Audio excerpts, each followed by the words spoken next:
तो मेरे प्यारे बच्चों, चलिए आज हम शुरू करते हैं सॉइल साइंस। ये जो सॉइल साइंस का हम लोग स्टडी करेंगे ये पूरी तरह कंसेप्चुअल होगा, यानी कि कंसेप्ट बेस्ड। इंफॉर्मेशन प्रोवाइड करना मेरा उद्देश्य नहीं है, मेरा उद्देश्य होगा आप लोगों का कंसेप्ट क्लियर करना। और इस वीडियो के शुरू के 1 मिनट में ही आप लोग समझ जाइएगा कि किस लेवल का कंसेप्ट मैं आप लोगों को इस वीडियो के माध्यम से देने जा रहा हूँ। तो आइए हम लोग शुरू करते हैं सॉइल साइंस। तो जैसा कि हम सभी जानते हैं, ये हमारा एग्रीकल्चर का एक क्या है, डिसिप्लिन है, सब्जेक्ट है, जो कि हम लोगों को बीएससी एग्रीकल्चर में पढ़ना रहता है। सॉइल साइंस को जानने के लिए सबसे पहले हम लोगों को जानना है क्या कि सॉइल का मतलब क्या होता है। तो जैसा कि हम सभी जानते हैं कि सॉइल जो वर्ड है ये लैटिन के एक वर्ड से लिया गया है। किस वर्ड से? सोलम से। अब यहाँ बच्चों ध्यान देना है, कोई कोई बुक इसको सोलियम भी लिखता है, तो घबराना नहीं है, दोनों का मतलब एक ही है। अब जो लैटिन का वर्ड है सोलम, इसका 5 मीनिंग होता है। कितना मीनिंग होता है बच्चों? 5 मीनिंग। क्या? सॉइल। दूसरा क्या होता है? दूसरा होता है अर्थ। तीसरा क्या होता है? तीसरा होता है ग्राउंड। चौथा क्या होता है? चौथा होता है फ्लोर। और फिर पांचवा क्या होता है बच्चों? तो पांचवा होता है डर्ट। यानी हम लोग क्या बोल सकते हैं, the word soil is derived from the Latin word solum. ठीक है बच्चों, ये इसका एक मीनिंग हुआ। बट अगर हम लोग सही रूप से बात करें तो लैटिन वर्ड सोलम का टोटल 5 मीनिंग होगा: सॉइल, अर्थ, ग्राउंड, फ्लोर और डर्ट। अब आप लोग यहाँ हैरान होंगे कि सर हम लोग तो सिर्फ सॉइल और अर्थ ही जानते हैं या ग्राउंड जानते हैं, 5 मीनिंग कैसे हुआ? तो आइए हम लोग इसको विस्तार से समझ लेते हैं, तो आपको ज्यादा क्लियर हो जाएगा। देखिए, अगर हम लोग बात करें, इंग्लिश का एक वर्ड है मोल। तो मोल का मतलब आप लोग क्या समझते हैं बताइए? मोल का अगर हम लोग जनरल मीनिंग बात करें तो ह्यूमन बॉडी पे मस्सा होता है या तिल होता है, जिसके लिए मोल का यूज किया जाता है। इसके अलावा रैट के जैसा दिखने वाला एक जानवर होता है, जिसको हम लोग हिंदी में क्या बोलते हैं बच्चों? छुछुंदर। उसका भी मतलब क्या होता है? मोल ही। इसके अलावा मोल का एक और मीनिंग होता है जो हम लोग केमिस्ट्री में पढ़ते हैं, any number which is equal to 6.022 into 10⁻23 is equal to 1 mole. और इसी को हम लोग क्या बोलते हैं? Na, यानी कि एवोगाड्रो नंबर। तो यहाँ आप लोगों ने क्या देखा? यहाँ आप लोगों ने सीखा बच्चों कि ये जो मोल है इसका देखिए लेटर सब वही है, बट इसका 1 2 3 4 एंड 5 डिफरेंट मीनिंग है एक ही वर्ड का। ठीक उसी तरह यहाँ पे जो सॉइल है इसका डिफरेंट 5 मीनिंग है। अब इसको हल्का सा और थोड़ा सा बता देते हैं, 10 से 15 सेकंड और आप लोगों का समय लेंगे। देखिए, यहाँ जो डिफरेंट मीनिंग बताया गया, सॉइल और क्या बताया गया? ग्राउंड, फिर उसके बाद अर्थ और उसके बाद फ्लोर और ये डर्ट। तो देखिए यहाँ जब ध्यान से देखिएगा तो ये जितना का जितना है ये सब नाउन की तरह यूज होता है। कैसा यूज होगा बच्चों? ये यूज होगा नाउन की तरह। ठीक है बच्चों, ये यूज होगा नाउन की तरह। जब भी इन वर्ड का यूज किया जाएगा तो नाउन की तरह यूज होगा। लेकिन ये जो दो वर्ड है सॉइल और डर्ट, इनका यूज होता है कैसा? वर्ब की तरह। अब आइए इस चीज को हम लोग समझ लेते हैं। अगर मान लीजिए कोई बच्चा खेलने गया और उसका कपड़ा गंदा हो गया, तो क्या बोलता है? My clothes are dirty. बोलता है ना, मतलब मेरा कपड़ा गंदा हो गया, माई क्लॉथ्स आर डर्टी। या इसके जगह वो ये भी बोल सकता है माई क्लॉथ्स आर सॉइल्ड। क्या? My clothes are soiled. तो यहाँ जो सॉइल्ड यूज हो गया बच्चों, ये सॉइल्ड कैसा यूज हो गया? वर्ब की तरह। आया बात समझ में? तो ये तो आपको एक जनरल मीनिंग हो गया, ताकि आप लोग सॉइल साइंस में जो सॉइल है उसका कंसेप्ट पूरी तरह आपका क्लियर हो जाए। आइए अब हम लोग चलते हैं जो हमारा मेन टॉपिक है सॉइल साइंस, और हम लोग इसको विस्तार से अध्ययन करते हैं। आइए अब शुरू करते हैं। तो बच्चों, जब हम पढ़ना शुरू करेंगे सॉइल साइंस को, तो सबसे पहले तो यही क्वेश्चन उठेगा कि what is soil science. Soil science को हम लोग डिफाइन कैसे करेंगे? तो सिंपली हम लोग बोलेंगे कि the science which deals about soil is known as soil science. ठीक है बच्चों, मतलब नाम से ही स्पष्ट है कि वैसा साइंस जिसमें हम सॉइल का स्टडी करते हैं, या साइंस का वह ब्रांच जिसमें हम सॉइल के बारे में स्टडी करें, उसको सॉइल साइंस बोलेंगे। तो सिंपली कैसे हम बोलेंगे? The branch of science which deals with the study of soil is known as soil science. फिर नेक्स्ट क्वेश्चन आएगा कि जब हम बोलेंगे स्टडी ऑफ सॉइल, तो स्टडी ऑफ सॉइल में हम क्या स्टडी करेंगे। तो बच्चों आप लोग ध्यान दीजिए कि जब भी हम लोग सॉइल साइंस में सॉइल का स्टडी करेंगे तो सिर्फ दो ही तरीका है पूरे सॉइल साइंस में सॉइल को स्टडी करने का, तीसरा कोई तरीका नहीं है। पहला तरीका है कि सॉइल का स्टडी हम लोग करें प्लांट पॉइंट ऑफ व्यू से। किस पॉइंट ऑफ व्यू से? प्लांट पॉइंट ऑफ व्यू से। यानी सॉइल का वो प्रॉपर्टी जो हमारे प्लांट के प्रोडक्शन के लिए, क्रॉप प्रोडक्शन के लिए, प्रोडक्टिविटी के लिए आवश्यक है। ठीक है, एक तो वो पहलू हो जाएगा। दूसरा पहलू हो जाएगा कि सॉइल का फॉर्मेशन कैसे हुआ, इसका क्लासिफिकेशन कैसे किया जाए, सॉइल को का डिस्क्रिप्शन क्या होगा, यानी सॉइल का अपना स्टैंड पॉइंट ऑफ व्यू जिसमें सॉइल का ओरिजिन आ जाएगा, डिस्क्रिप्शन आ जाएगा, क्लासिफिकेशन आ जाएगा। तो इन दोनों को अलग अलग नाम दिया गया। यदि हम सॉइल का स्टडी करें प्लांट पॉइंट ऑफ व्यू से तो इसी को हम लोगों ने बोल दिया इडैफोलॉजी। क्या बोल दिया गया? Edaphology. Means edaphology is such branch of soil science in which we study about soil with respect to plant point of view। और यही हम बात करें अगर पेडोलॉजी की, तो पेडोलॉजी में क्या होगा? सॉइल पॉइंट ऑफ व्यू से सॉइल का स्टडी करेंगे। मतलब सॉइल का ओरिजिन, क्लासिफिकेशन, डिस्क्रिप्शन, सर्वे, मैपिंग एट्सेट्रा, सॉइल कैसे बना, किस रॉक से बना, अगर ये सब हम स्टडी करेंगे तो किस में करेंगे? पेडोलॉजी में। ठीक है, और अगर crop production point of view से स्टडी करेंगे तो किस में करेंगे? इडैफोलॉजी में। तो यहाँ बहुत अच्छा क्वेश्चन आता है, please tell me the difference between pedology and edaphology. ठीक है बच्चों, आइए अब हम लोग फर्दर आगे देखते हैं। ये क्वेश्चन आप लोग के एग्जाम पॉइंट ऑफ व्यू से इंपॉर्टेंट है। यहाँ से दो क्वेश्चन बन सकता है। पहला आपसे तो एक एक नंबर का या तो पेडोलॉजी का डिफिनीशन और इडैफोलॉजी का डिफिनीशन पूछ देगा, या दोनों में डिफरेंस पूछेगा। तो आइए हम लोग डिफरेंस देख लेते हैं। जो पेडोलॉजी है ये ग्रीक के पेडोन वर्ड से बना है, जिसका मतलब ही होता है सॉइल या अर्थ। उसी तरह जो इडैफोस है ये भी ग्रीक वर्ड से ही बना हुआ है और इसका मतलब होता है सॉइल और ग्राउंड। अब ध्यान से सुनो, दोनों का मतलब सॉइल है, लेकिन दूसरा मीनिंग यहाँ पे क्या है? अर्थ, और दूसरा मीनिंग यहाँ पे क्या है? ग्राउंड।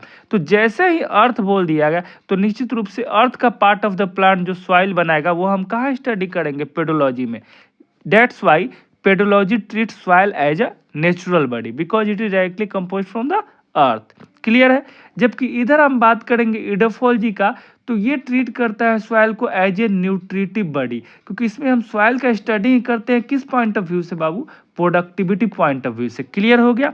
उसी तरह अब हम पेडोलॉजी को देखेंगे तो ये जो टर्म पेडोलॉजी है ये सबसे पहले दिया गया था फ्रेडरिच फेलो के द्वारा 1862 में। ठीक है, जबकि हम बात करें इडैफोलॉजी में तो इडैफोलॉजी जो टर्म है ये सबसे पहले जेनोफोन और रोमन क्रेटो के राइटिंग में देखने को मिला था। ये दो राइटर हैं जिसका नाम है जेनोफोन और दूसरे का नाम है रोमन कैटो।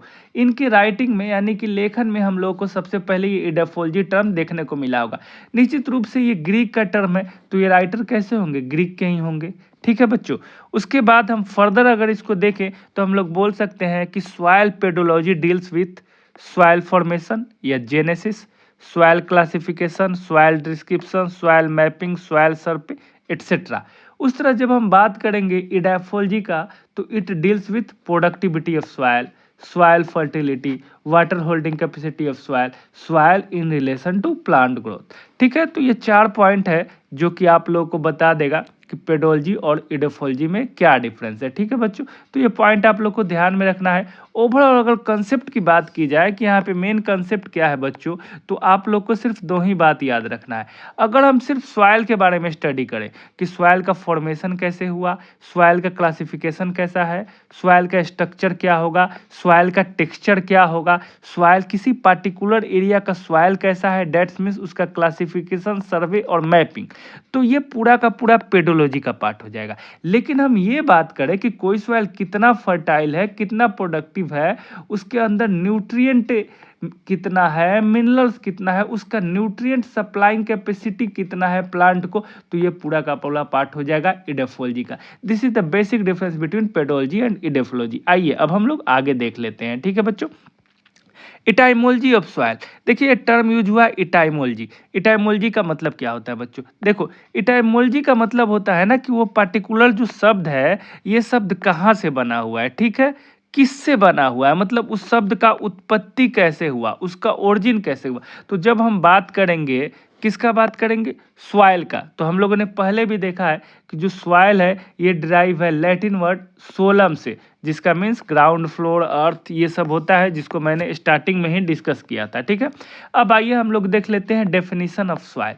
अब देखो बच्चों, यहाँ पे जब आप सॉइल का डेफिनेशन देखोगे तो आपको मालूम चलेगा कि डिफरेंट साइंटिस्ट के द्वारा सॉइल का डेफिनेशन डिफरेंट डिफरेंट दिया गया था, बट आपको कंसेप्ट डेवलप करना है और उस कंसेप्ट के आधार पे आपको अपना डेफिनेशन लिखना है। एग्जाम में कोई डेफिनेशन आपको रटना नहीं है। जैसे देखो, मैं जो डेफिनेशन यूजुअली यूज करता हूँ वो बोलता हूँ कि soil is the top most fertile part of earth crust in which plant use to grow termed as soil. Means हम लोग क्या बोलते हैं कि पृथ्वी का जो सबसे ऊपरी पार्ट है, जो कि फर्टाइल है, उपजाऊ है, और जिसमें कि पौधा ग्रो करता है, उसी को हम सॉइल कहते हैं। ठीक है, अब सेकंड डेफिनेशन, थोड़ा बहुत हम लोग डेफिनेशन देख सकते हैं। सेकंड डेफिनेशन क्या बोलता है, it is a dynamic natural body on the surface of the earth in which plant grow composed of mineral and organic matter and living form. अब देखो यहाँ पे ये क्या कह रहा है, ये कह रहा है कि ये डायनेमिक नेचुरल बॉडी है। डायनेमिक का मतलब क्या हुआ, डायनेमिक का मतलब हुआ ना बच्चों कि कहीं का सॉइल कांस्टेंट नहीं होगा, वो चेंज होगा। क्यों चेंज होगा, क्योंकि आपको मालूम है कि सॉइल में डिफरेंट फैक्टर भी तो काम कर रहे हैं ना, तो सॉइल कांस्टेंट कैसे रह सकता है। क्लियर हो गया। सरफेस ऑफ द अर्थ, ये मैंने आपको पहले ही बोल दिया ना, upper most part of the earth crust in which plant grow. और ये किस चीज का, कोई भी सॉइल होगा तो वो पर्टिकुलर रॉक का ही बना होगा ना, निश्चित रूप से वो मिनरल होगा। और ऑर्गेनिक मटेरियल क्या होगा, जो भी लिविंग ऑर्गेनिज्म डेड हो जाएंगे वो उसी सॉइल पे रहेंगे, तो वो इसलिए सॉइल में ऑर्गेनिक मटेरियल का भी कंपोजिशन होना ही होना है। नेक्स्ट डिफिनेशन हम लोग देख लेते हैं। सॉइल को हम लोग ऐसे भी डिफाइन कर सकते हैं कि soil is the more or less loose and crumbly part of the outer earth crust in which by means of their roots plant find foothold and nourishment as well as all other condition essential to their growth। अब बच्चों इस definition को भी ध्यान से देखोगे तो यहाँ भी सिर्फ दो ही पार्ट बोला गया है। पहले पार्ट में बोला गया है कि सॉइल आउटर अर्थ क्रस्ट का पार्ट है, और दूसरे पार्ट में बोला गया है कि प्लांट उसमें ग्रो करता है। ठीक है, अब आइए नेक्स्ट डेफिनेशन देख लेते हैं। नेक्स्ट डेफिनेशन दिया गया है डोकुचेव के द्वारा। ये साइंटिस्ट है, ये इंपॉर्टेंट है बच्चों, ये आप लोग ध्यान में रखिएगा। डोकुचेव को बोला जाता है, क्या बोला जाता है डोकुचेव को, फादर ऑफ सॉइल साइंस। क्या बोला जाता है डोकुचेव को, हम लोग क्या बोलेंगे, father of soil science, father of soil science. In India नहीं, father of soil science for whole world. तो किनको हम लोग बोलते हैं बच्चे, डोकुचेव को बोलते हैं। होप कि आप लोगों को क्लियर हो गया होगा। ठीक है, अब इन्होंने कैसे सॉइल को डिफाइन किया, तो इन्होंने सॉइल को डिफाइन किया, soil is a natural body composed of inorganic and organic constituent having a definite genesis and a distinct nature of its own। इसका मतलब क्या हुआ, देखो सॉइल को नेचुरल बॉडी बोलने वाले सबसे पहले साइंटिस्ट यही है, डोकुचेव। ये आप लोग ध्यान में रखिएगा। Composed of inorganic and organic constituent. Inorganic कहा, तो जिस रॉक से सॉइल मिलके बना होगा उसी रॉक का मिनरल कंपोजिशन यानी कि इनऑर्गेनिक कंपोजिशन उस सॉइल में आया होगा, डेट्स वाई यहाँ इनऑर्गेनिक यूज किया गया। ऑर्गेनिक कंस्टिट्यूएंट कहाँ से होगा, जो भी लिविंग ऑर्गेनिज्म जो टाइम पीरियड के साथ सॉइल में इनकॉर्पोरेट हो गए वो उसके ऑर्गेनिक कंस्टिट्यूएंट हो जाएंगे। अब ईच एंड एवरी सॉइल का अपना एक निश्चित रूप से डेफिनिट फॉर्मेशन होगा। जेनेसिस मींस क्या होता है, फॉर्मेशन, और उसका अपना नेचर होगा। इस तरह से डिफाइन किसने किया सॉइल को, डोकुचेव ने 1900 में। क्लियर है। नेक्स्ट डेफिनेशन हम लोग देख लेंगे। नेक्स्ट डेफिनेशन जेनी के द्वारा दिया गया था 1941 में। इसको भी आप लोग ध्यान में रखिए, याद नहीं करना है, रटना नहीं है। Soil is a natural occurring body that has been evolved owing to combined influence of climate and other organism acting on parent material as conditioned by relief over a period of time। अब बताइए इन्होंने ऐसा क्यों definition किया, क्योंकि jenny ने एक equation दिया है जिसका नाम है जेनीज इक्वेशन। ठीक है, ये एक्चुअली क्या करता है, ये इक्वेशन हमको बताता है कि सॉइल का फॉर्मेशन कैसे होता है। सॉइल का फॉर्मेशन डिफरेंट फैक्टर पे कैसे डिपेंड करता है उसको हम लोग आगे देखेंगे। उसके पहले जो कुछ फेमस साइंटिस्ट हुए हैं उनमें से कुछ को हम लोग अभी देखेंगे, बाकी को हम लोग दूसरे चैप्टर में देखेंगे। सबसे पहले वीवी डोकुचेव हैं, जिनको हम लोग फादर ऑफ सॉइल साइंस भी बोलते हैं। ये एक्चुअल रशियन सॉइल साइंटिस्ट हैं और इन्होंने ही सबसे पहले बोला था कि soil is a natural body. Clear है। दैट्स इनको फादर ऑफ सॉइल साइंस भी बोलते हैं। उसके बाद है डॉक्टर J.W. लेदर। ये हम लोग के लिए इंपॉर्टेंट है because he is known as father of soil science and agricultural chemistry in India. Clear है बच्चों। नेक्स्ट है मैडम स्कोलेस्की। ये भी इंपॉर्टेंट है क्योंकि ये पहली ऐसी साइंटिस्ट है जिन्होंने इंडियन सॉइल को मैप किया था। He prepared first time soil map of India. ठीक है, दैट्स वाई ये आप लोग ध्यान में रखिएगा। Who prepared first soil map of India, that is madam Skoleski. Clear हो गया। नेक्स्ट है हैंस जेनी। मैंने पहले ही बताया कि इन्होंने इक्वेशन दिया था, आइए हम देख लेते हैं। एक्चुअली हैंस जेनी वैसी साइंटिस्ट है जिन्होंने सबसे पहले qualitative relation between soil property और सॉइल फॉर्मिंग फैक्टर को दर्शाया था। इसके लिए इन्होंने जो दिया है रिलेशन, ये है S is the function of CLORPT। आइए अब हम लोग देख लेते हैं कि ये क्या है। यहाँ पे एस है, ये है सॉइल प्रॉपर्टी। मतलब कोई भी सॉइल प्रॉपर्टी हम ले लें, आइदर सॉइल टेक्सचर हो जाए, ठीक है बच्चों, या फिर बोलो और क्या हो सकता है, या सॉइल कलर हो जाए, या सॉइल डेंसिटी हो जाए। ठीक है, क्लियर है ना बच्चों, या सॉइल स्ट्रक्चर हो जाए। तो कोई भी अगर सॉइल का प्रॉपर्टी होगा, ये फंक्शन होगा किसका, डिफरेंट फैक्टर का। वो फैक्टर कौन कौन हो सकते हैं वो हम लोग देखते हैं। यहाँ पे एस क्या है, सॉइल प्रॉपर्टी है, क्लियर हो गया। एफ क्या है, फंक्शन है। सीएल यहाँ पे क्या है बच्चों, तो सीएल हो गया क्लाइमेट। क्या हो गया, सीएल क्लाइमेट। और यहाँ पे ओ क्या है, तो वो हो गया ऑर्गेनिज्म। ऑर्गेनिज्म में प्लांट और एनिमल दोनों हो जाएंगे। आर यहाँ पे क्या है बच्चों, तो रिलीफ और टोपोग्राफी। इसका मतलब क्या हुआ, इसका मतलब हुआ कि वहाँ पे किस तरह का टोपोग्राफी है, माउंटेन है, प्लेन है, प्लेट्यू है, उसका मतलब हो गया। क्लियर हो गया। पी क्या हो गया, पेरेंट मटेरियल। अब पेरेंट मटेरियल क्या होगा, जिससे कि सॉइल बना हुआ है, जो रिगोलिथ भी हो सकता है या रॉक भी हो सकता है। क्लियर हो गया। टी क्या है, टाइम। इससे क्या हम लोग को सीखने को मिला कि कोई भी सॉइल का अगर कोई भी प्रॉपर्टी हो तो वो बहुत सारे डिफरेंट पैरामीटर पे डिपेंड करता है, जिनको कि हम बोलते हैं उनका फंक्शन। ठीक है बच्चों, यानी अगर हम बात करें सॉइल टेक्सचर की, ठीक है, मान लो किसी पर्टिकुलर सॉइल के सॉइल टेक्सचर की हम बात कर रहे हैं, तो इस केस में क्या होगा, उसका जो सॉइल टेक्सचर होगा ये डिसाइड होगा डिफरेंट डिफरेंट फैक्टर से, जो क्लाइमेट, ऑर्गेनिज्म, रिलीफ और टोपोग्राफी, पेरेंट मटेरियल, टाइम। इसके अलावा और भी बहुत से एडिशनल फैक्टर होंगे जो कि अनस्पेसिफाइड है, इसलिए डॉट डॉट डॉट देखिए तो इस इक्वेशन में लिखा गया। आई होप कि ये इक्वेशन आप लोगों का क्लियर हो गया होगा। और अब कभी भी इक्वेशन आएगा एग्जाम में तो आप लोग अच्छे से उसको डिस्क्राइब कर पाइएगा। आइए अब हम लोग नेक्स्ट आगे देख लेते हैं। अगला टॉपिक है हमारा बच्चों स्कोप ऑफ सॉइल साइंस। ठीक है, सॉइल साइंस का स्कोप। तो देखो सॉइल साइंस का जो स्कोप है ये प्रदर्शित होता है इसके 6 डेवलप्ड डिसिप्लिन से।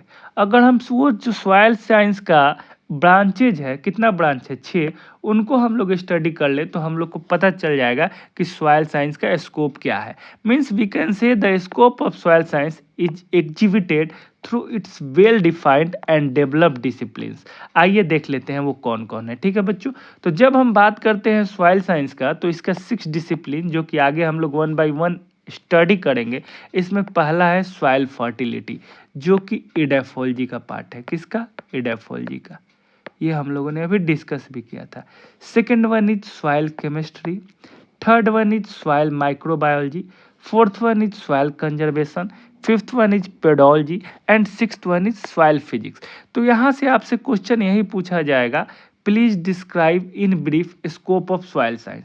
तो आपको सिंपली यही लिखना है कि the scope of soil science is exhibited through its well defined and developed 6 disciplines. और उसके बाद आप लोग ऐसा डायग्राम बना के वो 6 डिसिप्लिन जो है वो दिखा सकते हैं। याद करने का आसान तरीका है, सॉइल फिजिक्स, सॉइल केमिस्ट्री याद ही रहेगा।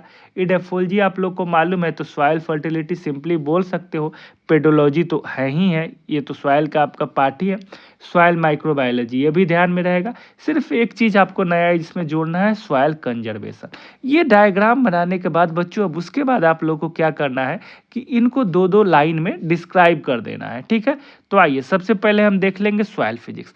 तो सॉइल फिजिक्स में एक्चुअली हम उन सब चीज़ों के बारे में पढ़ेंगे जो फिजिकल एक्टिविटी ऑफ सॉइल को डिनोट करेगा। तो सिंपली तो हम लोग क्या बोल सकते हैं, सबसे पहले तो हम लोग फिल्डर के रूप में 2 लाइन यही डाल देंगे कि it is A division of soil science, बोल सकते हैं ना। या फिर हम लोग ये भी बोल सकते हैं it is one of the disciplines of soil science, या it is one of the branch of soil science. तो ये आपके ऊपर है कि आप क्या बोलो। आप बोल सकते हो it is division of soil science, it is one of the branch of soil science, it is one of the disciplines of soil science, ठीक है। और उसके बाद नेक्स्ट में बोल सकते हो it involves the study of physical properties of soil, ये बोलो। या फिर ये भी बोल सकते हो it deals with all the physical process occurring inside soil या अकरिंग विद इन सॉइल।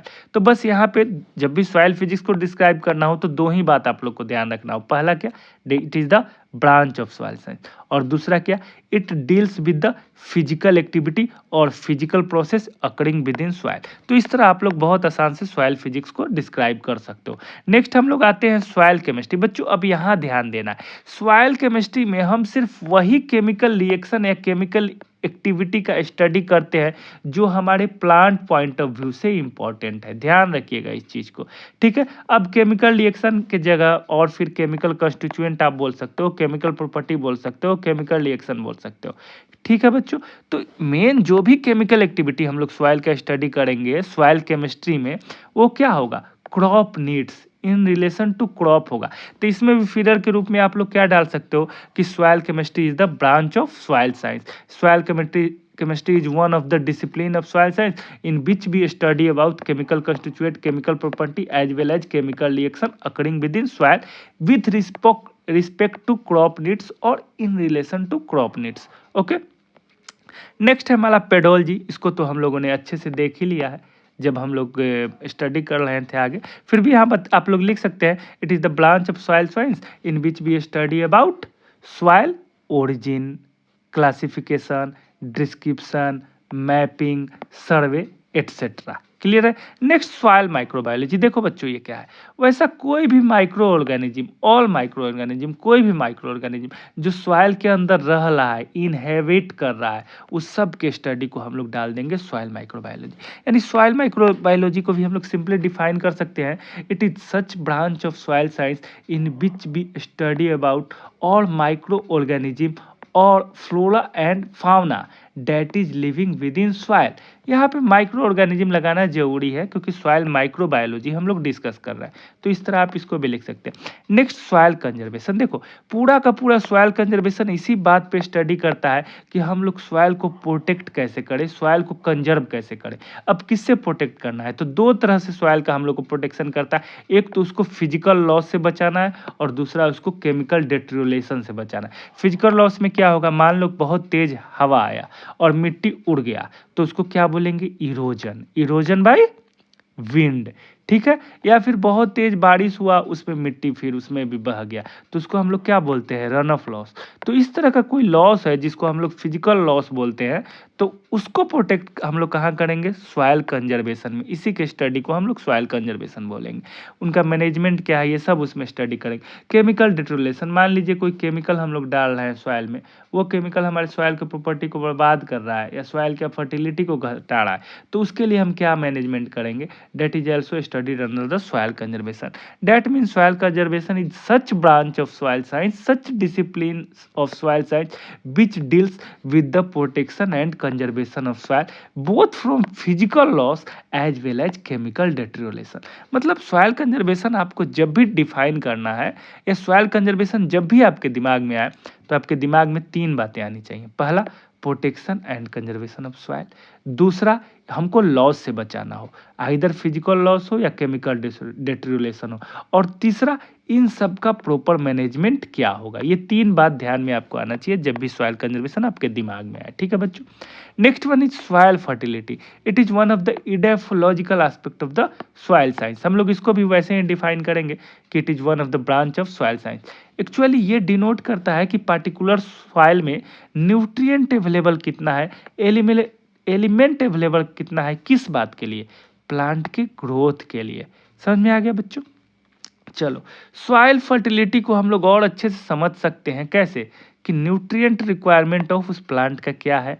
जो सॉइल है उसमें न्यूट्रिएंट सप्लाइंग कैपेसिटी कितना है, इसके अलावा कौन कौन सा वैसा तरीका है जिसके द्वारा हमारे सॉइल से न्यूट्रिएंट का लॉस्ट हो जाता है, खत्म हो जाता है। बताइए कौन कौन तरीका है। अब आप लोग फर्दर पढ़िएगा तो आप लोग को एक टर्म मिलेगा लीचिंग।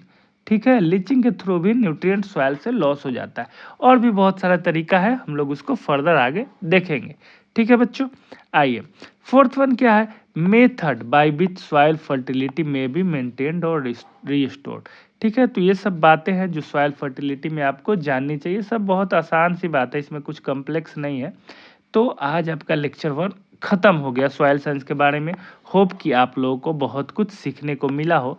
अगर कुछ समझ में नहीं आया हो तो बताइए, और इसमें आपको कोई भी क्वेश्चन हो या कुछ भी कहना हो तो कमेंट में ज़रूर बोलिए। थैंक्स।